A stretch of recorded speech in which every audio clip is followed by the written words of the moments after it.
बोलणार आहे। त्याचप्रमाणे तुम्ही एकदा आपल्या महाराष्ट्रामध्ये त्यांचे नाव लौकिक आहे असे आपले बाळासाहेब चव्हाण उर्फ मामा, नॅशनल पीपल्स पार्टी महाराष्ट्र उपाध्यक्ष। त्याचप्रमाणे सर्व त्यांचे कार्यकर्ते, प्रत्येकाचं नाव घेत नाही, परंतु या ठिकाणी 10-12 कार्यकर्ते आपले उपस्थित आहेत या ठिकाणी।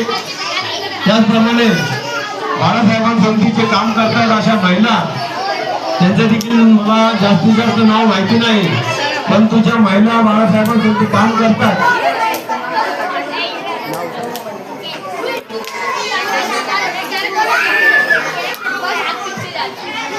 शोभना सब भैया या महिला देखील सतत या सर्व कार्यक्रम आपल्याला माहितीच आहे। आपण या ठिकाणी भांडी वाटप केले, सोन्याच्या फुलं वाटप केले, इतर अजून काही कार्यक्रम बाळासाहेबांनी केलेले आहेत।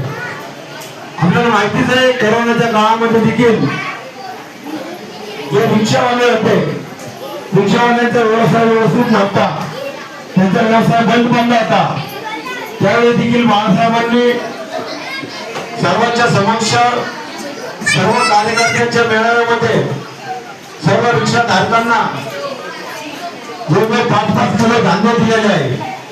गहू, तांदूळ, साखर, चाची पत्ती, तेलाचा छोटा डब्बा असे या रिक्षावाल्यांना बाळासाहेबांनी दिलेले। त्याचप्रमाणे महिलांना देखील बऱ्याच वेळा भांडी वाटप केले। आपल्याला माहिती या ठिकाणीच आताच 1-2 महिन्यापूर्वीच भांडी वाटप झाले, ज्यांनी या ठिकाणी काही बक्षिसाचा कार्यक्रम ठेवला होता, त्यावेळेस देखील काही महिलांनी या बक्षिसामध्ये भाग घेऊन प्रथम बक्षीस, द्वितीय बक्षीस आणि तृतीय बक्षीस मध्ये आपलं या ठिकाणी प्राइज मिळवलेलं आहे।